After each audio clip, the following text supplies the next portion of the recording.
Quelle indignité. Moi, président de la République, il y aura un code de déontologie pour les ministres. Vive la République! Vive la France! Dans cette campagne, j'ai dit que je voulais regarder la France au fond des yeux, mais je voudrais aussi atteindre son cœur. D'un coup, vous dérapez dans la fureur. Je vous demande de vous arrêter. Parce que c'est notre projet! En route vers la présidentielle, la chronique politique de ce grand journal. Bonjour Mickaël Darmon. Bonjour à tous. Et merci de nous rejoindre comme tous les jeudis après-midi dans le grand journal. On l'a donc appris ce midi, Emmanuel Macron va officialiser sa candidature à la présidentielle dans une lettre qui sera publiée demain matin dans l'ensemble des titres de la presse régionale. Mickaël, hier soir, le président s'était adressé aux Français à propos de l'Ukraine et le candidat pointait déjà sous le chef de l'État. Et oui, on va écouter cet extrait pour comprendre comment Emmanuel Macron va fonctionner ces prochains jours en tant que président et candidat. Notre agriculture, notre industrie, nombre de secteurs économiques souffrent et vont souffrir. Soit parce qu'ils dépendent des importations de matières premières venues de Russie ou d'Ukraine, soit parce qu'ils exportent vers ces pays. Notre croissance, aujourd'hui au plus haut, sera immanquablement affectée. Le renchérissement du prix du pétrole, du gaz, des matières premières a et aura des conséquences sur notre pouvoir d'achat. Demain, le prix du plein d'essence, le montant de la facture de chauffage, le coût de certains produits risquent de s'alourdir encore. Alors face à ces conséquences économiques et sociales, je n'ai et n'aurai qu'une boussole, vous protéger. Voilà, le président commence une phrase, le candidat la termine en annonçant que les temps à venir seront difficiles. Eh bien, Emmanuel Macron établit un lien entre le tragique et l'optimisme. Il sera donc en double commande. Il s'occupera de la marche du monde et des affaires du pays. Il fera campagne comme s'il n'était pas président et il sera président comme s'il n'était pas en campagne. C'est le en même temps final qui lui permettra donc de couvrir ces deux fronts à la fois obligé donc de changer son discours de relance de la France. Il assume, il annonce que les temps à venir vont toucher la croissance. Il pose, on l'a entendu, un quoi qu'il en coûte nouveau, celui des matières premières.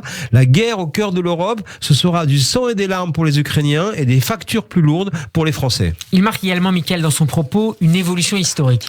Oui, c'est la phrase fétiche du président, l'éruption tragique dans l'histoire. On écoute Emmanuel Macron.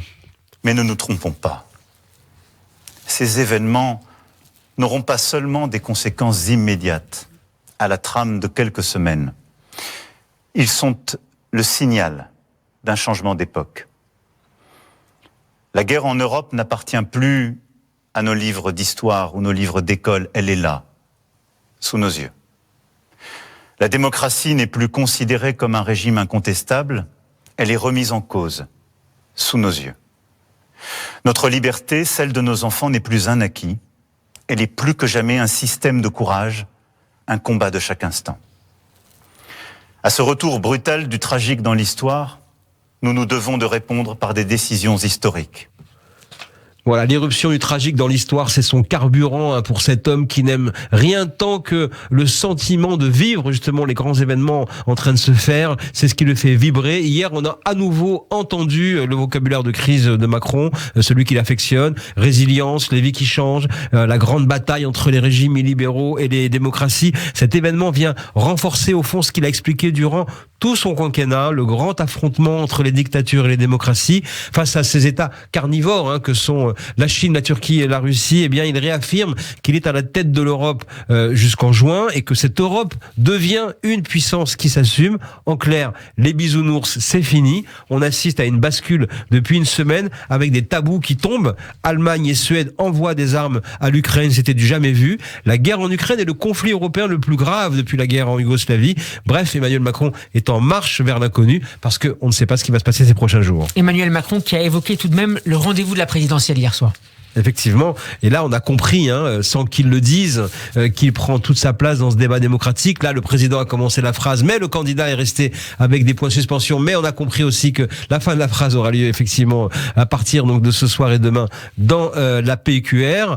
Ses adversaires qui l'attendent avec impatience l'attendent aussi avec crainte parce qu'ils craignent que ce match ne soit plié d'entrée de jeu. Emmanuel Macron va maintenant cumuler 3 casquettes: la présidence du Conseil européen, président de la République est candidat à sa propre succession. Et c'est ainsi qu'il se présentera à Versailles le 10 mars au sommet européen extraordinaire pour prendre, dit-il, des décisions historiques sur la souveraineté énergétique. Avec cet événement, il ferme les angles de ses adversaires, comme on dit. La seule brèche ouverte est celle du pouvoir d'achat. Les Français vont être touchés. C'est un risque qu'il le prend. Si le président ne laisse pas assez de place au candidat qui doit répondre à ce problème, alors il risque de prendre des coups. D'ailleurs, du côté des macronistes, on se refuse à tout triomphalisme. Oui, comme le confiait un ministre important la semaine dernière, Emmanuel Macron, en fait, est son principal allié et son meilleur adversaire. Effectivement, il y a une autre victime collatérale de la guerre en Ukraine, c'est Éric Zemmour. Pas de chance pour le candidat du grand remplacement qui a beaucoup de mal à admettre que la guerre est déclenchée par un homme blanc qu'il admire pour sa force et sa vision impérialiste. Je veux parler de Vladimir Poutine. En fait, il a du mal à faire entrer l'invasion de l'Ukraine dans sa doctrine du grand remplacement donc par les musulmans.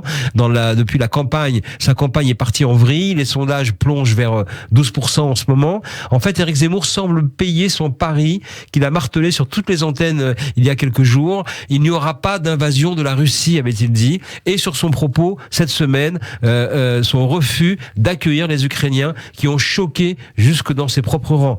Marine Le Pen, elle, qui a souvent rencontré Vladimir Poutine, paradoxalement ne souffre pas de cette situation par rapport à Éric Zemmour. Cela montre bien que ce conflit en Ukraine change la donne. C'est la première fois qu'un élément extérieur, international, vient changer la donne d'une campagne présidentielle, parce que le débat maintenant placé sur la présidentialité, la capacité à décrypter les enjeux internationaux et à entendre les émotions collectives, des traits d'image que le novice candidat Éric Zemmour n'a pas eu le temps d'acquérir en si peu de temps. Merci beaucoup Mickaël Darmon. En route vers la présidentielle, c'est à retrouver en podcast sur radioj.fr. On se retrouvera, Mickaël, jeudi prochain. Lundi, c'est Laetitia Krupa qui sera à nos côtés. À la semaine prochaine.